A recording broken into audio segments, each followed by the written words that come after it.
know what the best thing about my channel is? I never get trolled. You guys are so nice to me and it's amazing. So I thought, how can I ruin that?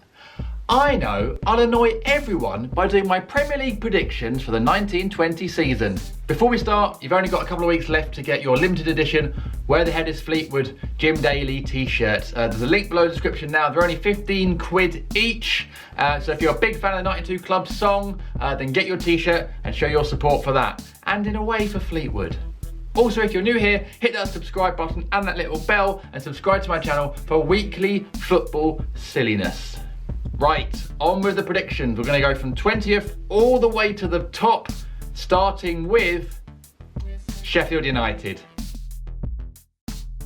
Nice club, nice city, nice fans, nice kit. No chance. Sorry guys. It's a big leap from the Championship to the Premier League and I just don't think they're going to have enough quality. I mean, they signed Ravel Morrison. Signing Ravel Morrison is like footballing equivalent of a cry for help. Also, I did some research into this. Chris Wilder, their manager, is also a serial killer. And oh wait, no, that's a different Chris Wilder. Yeah. I was gonna say. In 19th place, Norwich City. Now, I like Norwich. I really do. And I really like their manager, Daniel Farke. I mean, I even named my fantasy team Baby Farke do after him.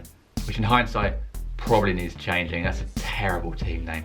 But I still think they're going to go straight back down to the Championship after being promoted last season. They have a horrible start to the campaign in the Premier League this time around.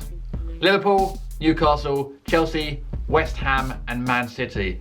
That is going to be very hard to recover from indeed, especially when you're a team that's only just come up from the Championship. And the final relegation place we'll go to, and I'm not just saying this because I'm a Crystal Palace fan, Brighton and Hove Albion in 18th place.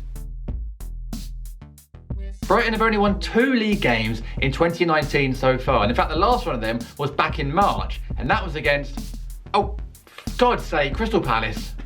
Of course it was. New manager Graham Potter is fairly inexperienced. In fact, they've probably been better off appointing Harry Potter. At least he does have a track record of actually defeating the big guys. It looks like they might lose star centre-back Lewis Dunk. Club legend Bruno is gone, of course, and they've got a track record of paying big money for players who end up being quite disappointing. In fact, their best player, Glenn Murray from last season, is now 48 years old. They're going down. Just staying up in 17th place, Newcastle United. This team. Just when you think they've run out of crazy, they just step it up a notch. Newcastle appointed Steve Bruce to replace popular manager Rafa Benitez at St James's Park. Why? I just don't think it's going to work out. 1, he's a terrible manager. 2, he used to manage bitter rival Sunderland. 3, he's a terrible manager. I honestly think the guy that tried to punch a horse would have been a more popular appointment. Ayoze Perez is gone, they've got no Solomon Rondon. I'm really sorry Newcastle fans, but I think until Mike Ashley is out of the club, this ridiculousness will only continue. In unrelated news, grocers in Newcastle are reporting record high sales of cabbages. In 16th place, Southampton. They looked quite good at the end of last season under that guy. They're in those group of teams that probably won't do much this season, but probably won't get dragged into the bottom 3, but you never know in the Premier League. They have made some good signings over the summer. Che Adams from Birmingham is a very good signing and has looked really good in pre-season. They've also re-signed Danny Ings after a successful loan spell from Liverpool last season, and these are some signings that that guy will be really pleased with this season, I think, going into the new campaign. And they've also signed Standard Liège's why does Southampton have so many people with difficult names? In 15th place, Aston Villa. Newly promoted Aston Villa are back in the Premier League and they've had a very busy summer indeed. They so far signed 11 new players, which is basically enough for a whole new team. Newcastle, if you're looking for a new starting 11, there you go.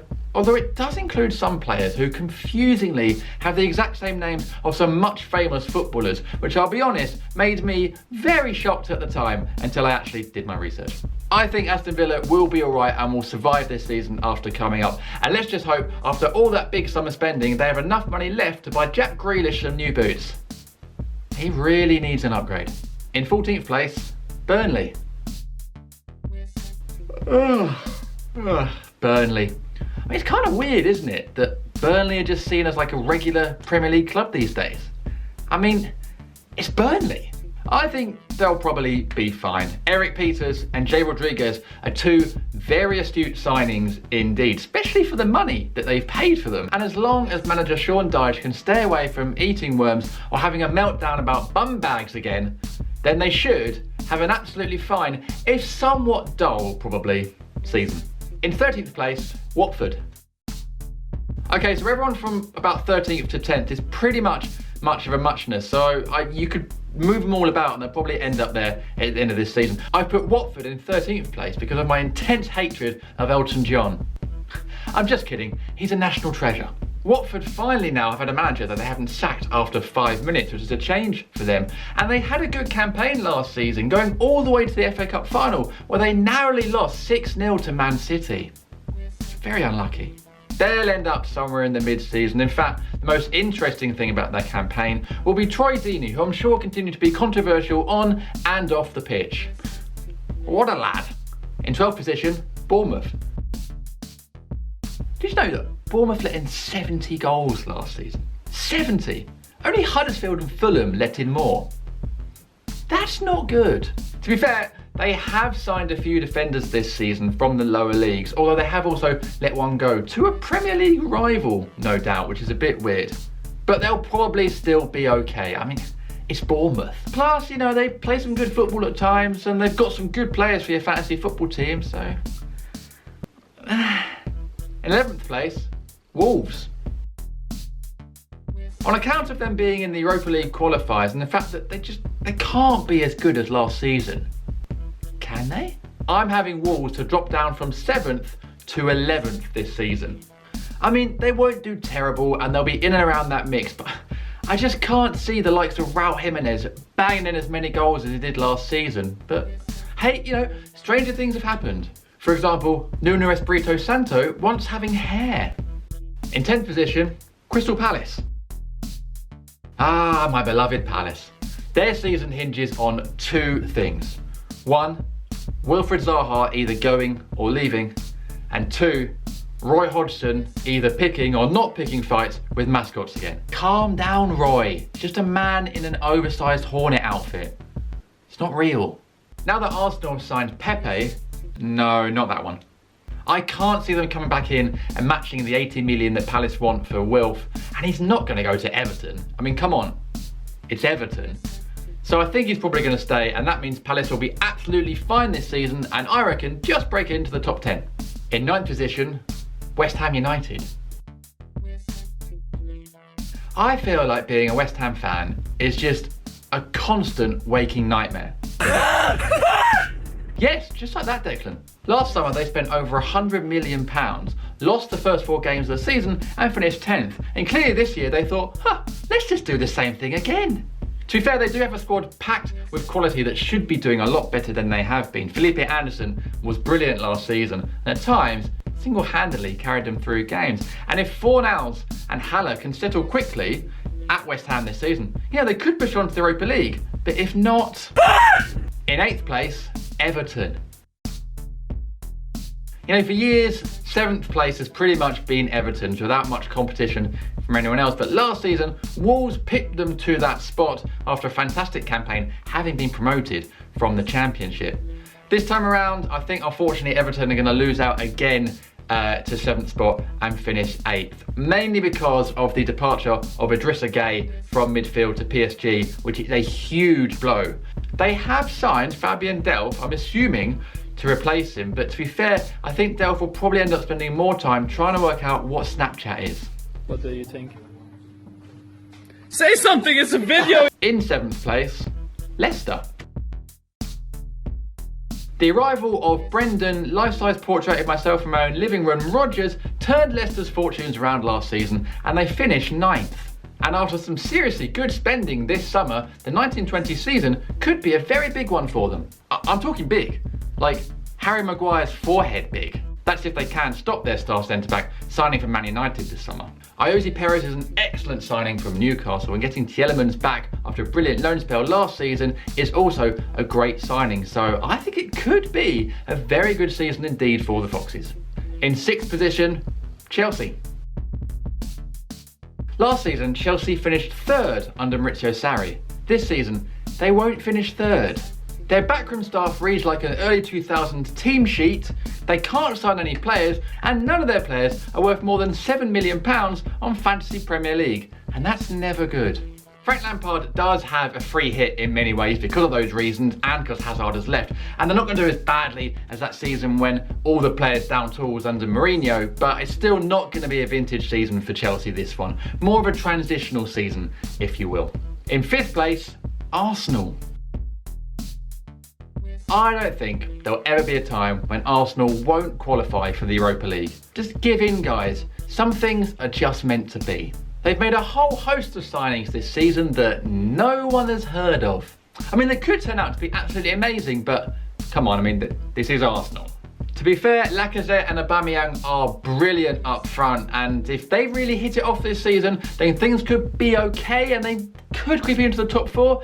But if they start the season with Mustafi in the back 4, then I think there's going to be a record number of meltdowns on Arsenal Fan TV this season. In 4th place, Man United. Here we go, top 4. This is where it starts to get interesting. And the only reason I've really put Man United in here to finish in the Champions League spot is just because I think it will annoy everyone. All those people that think Solskjaer is a fraud and Pogba is overrated. And they're probably right. But who knows, this could be the season that things get back on track for Man United. And if they do actually manage to swap Paulo Dybala for Lukaku, then that might be the greatest swap in the history of football. Well played, Ed Woodward. Well played. Plus, Dan James and Aaron Wan-Bissaka are exactly the sort of signings United should be going for now. Young, bright, promising players with big futures rather than overpaid egos. Yes, Pogba, I am still talking about you.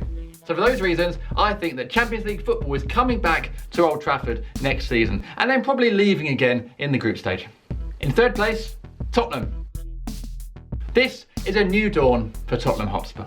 Champions League finalists, a brand spanking shiny new stadium, and they've actually signed someone.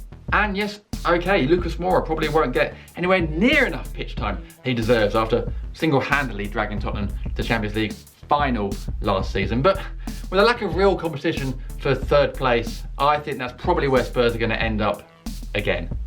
At least the stadium's nice. Which leaves the top 2, which are probably the only 2 positions anyone watching this video really cares about. And in 2nd place, I'm going for Liverpool. Sorry, Liverpool fans. I just can't see Liverpool having another season like last year, unfortunately. Lightning doesn't strike twice. But hey, at least the new kit looks nice, and Jurgen Klopp will still probably find something to laugh about. Although, of course, they... what? Which leaves 1st place going to, of course, Man City.